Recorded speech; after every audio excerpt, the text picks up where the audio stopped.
Hello बच्चों, आज हम एरर्स को एक्सप्रेस करने के तरीके समझने वाले हैं। तो चलिए स्टार्ट करते हैं।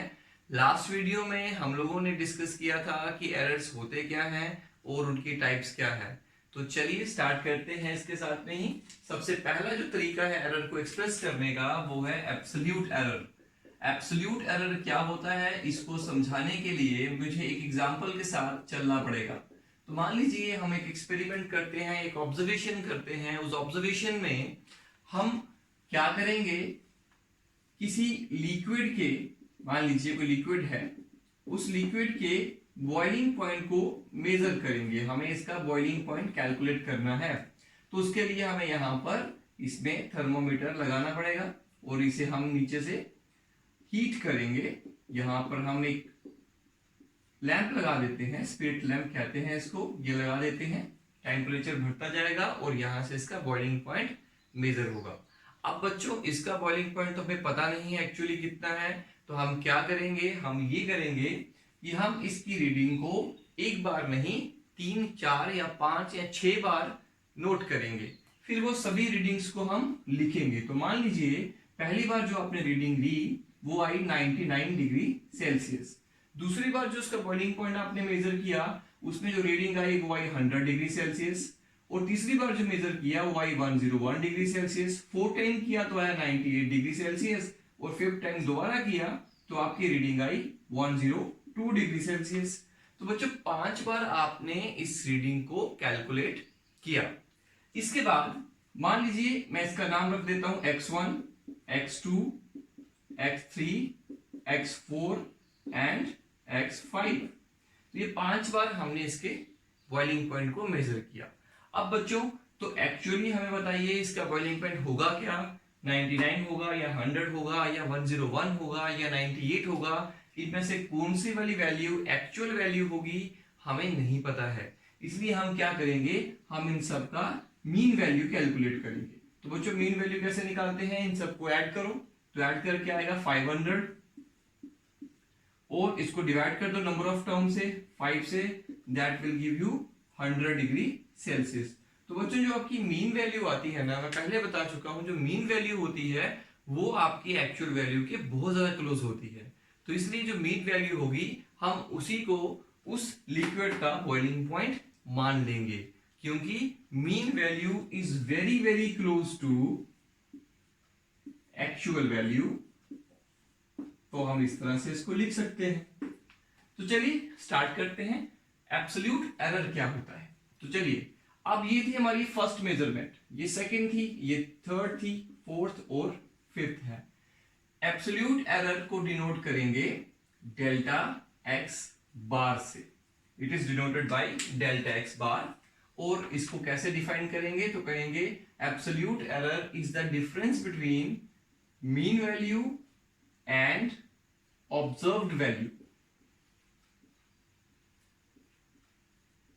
इसे कहते हैं एब्सोल्यूट एरर। तो बच्चों अब देखिए, जैसे पहली वाली मेजरमेंट आई, इसमें कितना एब्सोल्यूट एरर आया, तो हम निकाल सकते हैं डेल्टा। बच्चों यहां बार नहीं लिखना है, डेल्टा x1 इक्वल टू, कैसे लिखेंगे, तो देखिए मीन वैल्यू कितनी है 100 माइनस 99। वैसे ही डेल्टा x2 कैसे कैलकुलेट करोगे, 100 माइनस 100। डेल्टा x3 कैसे कैलकुलेट करोगे, 100 माइनस 101। डेल्टा x4 कैसे मेजर करेंगे, कैलकुलेट करेंगे, तो 100 minus 98। Delta x5 that is equal to 100 minus 102। तो बच्चों पहली वाली मेजरमेंट में एब्सोल्यूट एरर कितना आया, 1 डिग्री सेल्सियस का आया। दूसरी वाली मेजरमेंट में कितना आया, तो कहेंगे 0 डिग्री सेल्सियस आया। थर्ड वाली में -1 डिग्री सेल्सियस। फोर्थ वाली में आया हमारे पास 2 डिग्री सेल्सियस और इसमें आएगा -2 डिग्री सेल्सियस।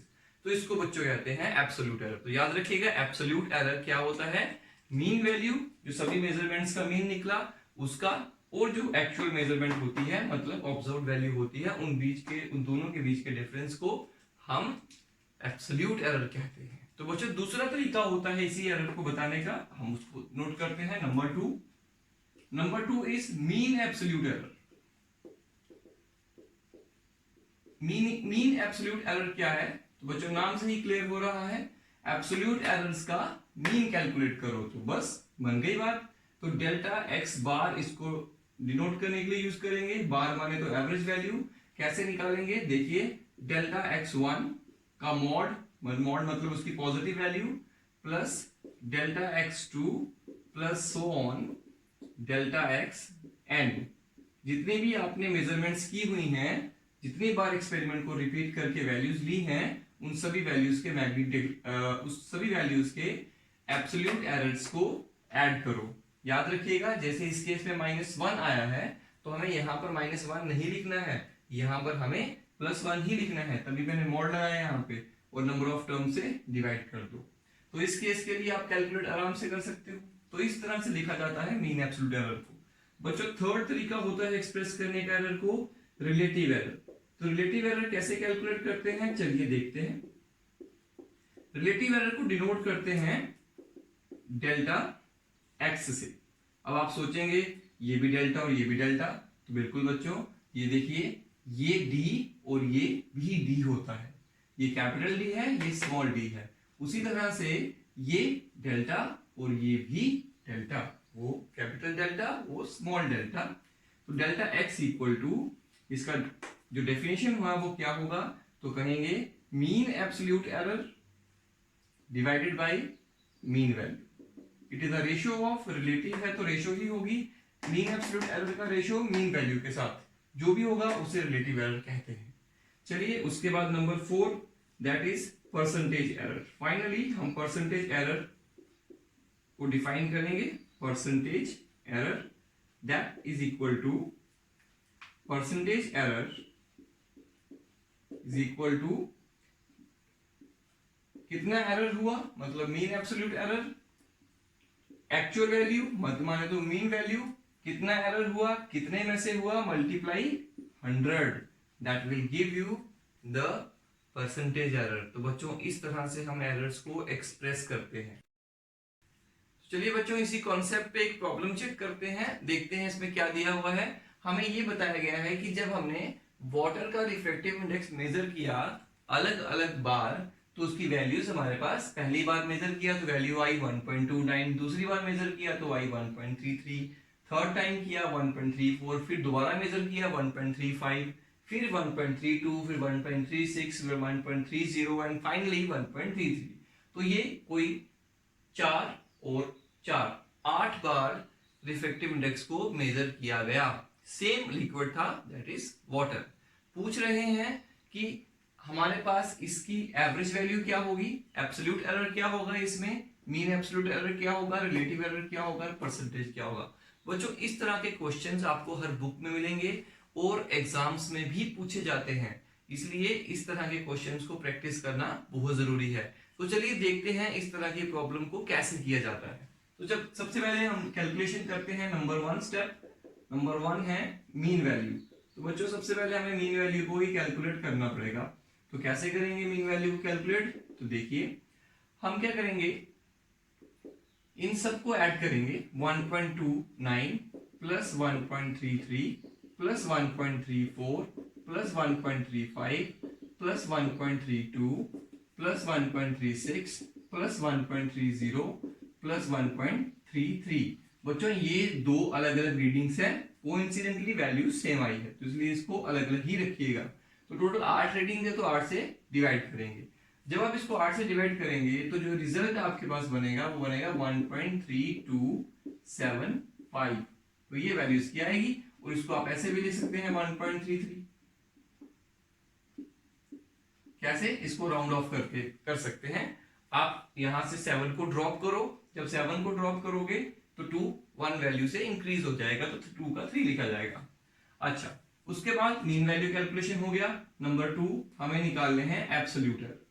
तो एब्सोल्यूट एरर निकालते हैं। चलिए तो सबसे पहले क्या करेंगे, एब्सोल्यूट एरर डेल्टा x1, जो पहली इनकी मेजरमेंट आई थी, इसमें कितना एब्सोल्यूट एरर आया, तो उसके लिए मीन वैल्यू हमारे पास आ गई 1.33, हम इसको यूज करते हैं, माइनस। बच्चों हम यहां पर ड्रॉप क्यों कर रहे हैं, मैं एक बात बता देता हूं। जो हमें गिवन वैल्यूज दी होती हैं उससे ऐड या माइनस करके जो रिजल्ट बनता है, तो याद रखिएगा जितने डेसिमल प्लेस इसमें दिए हुए हैं, ये देखिए 2 है सब में, तो इसमें भी मैक्सिमम 2 ही रखने चाहिए क्योंकि उसकी एक्यूरेसी वहीं तक आती है। ये बात भी मैं आपको आगे चलकर कुछ वीडियोस में समझाऊंगा, लेकिन अभी याद रखिएगा इसको हमें 2 तक ही रखना है। इसके जो डिजिट्स होंगे डेसिमल के पास उसको 2 तक रखेंगे। अगर यहाँ सब में 3 होते तो 3 तक ही रखते। तो चलिए 1.33 मीन वैल्यू है ये, माइनस इसकी जो फर्स्ट वैल्यू है 1.29। उसके बाद डेल्टा x2 कैलकुलेट कर सकते हो, एब्सोल्यूट एरर 1.33 माइनस 1.33, फिर डेल्टा x3 1.33 मीन वैल्यू है सबकी। उसके बाद थर्ड रीडिंग हमारे पास है 1.34, डेल्टा x4 1.33 माइनस देखिए 1.35, delta x5 that is equal to 1.33 minus 1.32, again delta x6 equal to 1.33 minus 1.36, फिर delta x7 equal to 1.33 mean value है माइनस इसके बाद ये वैल्यू आएगी 1.30। नेक्स्ट डेल्टा x8 आपको समझ आ रहा होगा कि मैं क्या कर रहा हूं, तो लास्ट वाला वैल्यू होगा 1.33। तो चलिए बच्चों इसको माइनस करके देखते हैं। तो 1.33 में से 1.29 को माइनस करो तो आएगा 0.04, दैट इज इक्वल टू, फिर फाइनली 0 आएगा। बच्चों इसको सिर्फ 0 नहीं लिखना है, इसको लिखना है 0.00। It is important to note here कि हमें इस तरह से लिखना चाहिए। ये भी बात मैं आपको आगे चलकर बताऊंगा कि क्यों लिखना चाहिए जब हम सिग्निफिकेंट फिगर्स पढ़ेंगे। चलिए इसको जब माइनस करेंगे तो आएगा इक्वल टू माइनस 0.01, देन इसको माइनस करें तो आएगा माइनस 0.02, इसको माइनस करेंगे तो आएगा 0.01, इसको माइनस करेंगे तो माइनस 0.03, ऑब्वियसली 36 है 33 है, दैट इज इसको माइनस करेंगे तो आएगा 0.03, माइनस का ये प्लस का है, इसका आएगा 0.00। तो ये हमारे एब्सोल्यूट एरर निकल आए।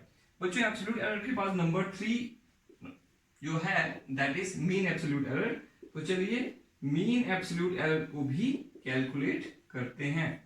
मीन एब्सोल्यूट एरर को कैसे बनाएंगे आप जानते हैं, इसका formula that is delta x equal to, इन सब एरर के मैग्नीट्यूड को ऐड कर दो।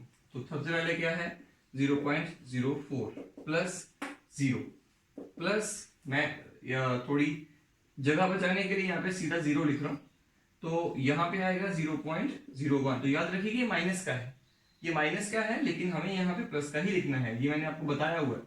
उसके बाद 0.02 प्लस फिर 0.01 फिर 0.03 प्लस फिर आएगा 0.03 और फिर आएगा 0 लास्ट में डिवाइडेड बाई 8।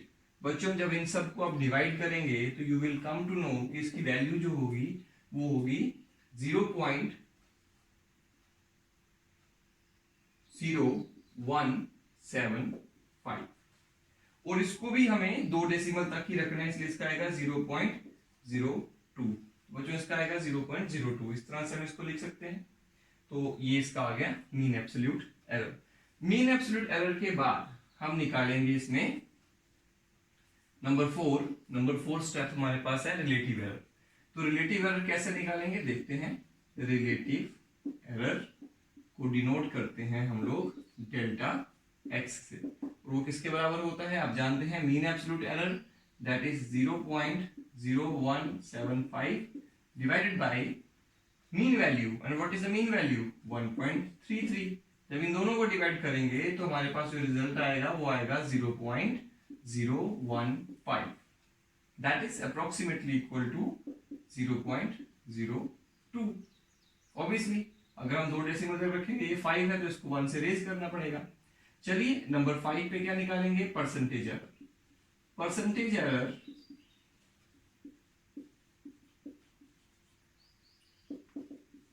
तो परसेंटेज एरर को निकालने का तरीका,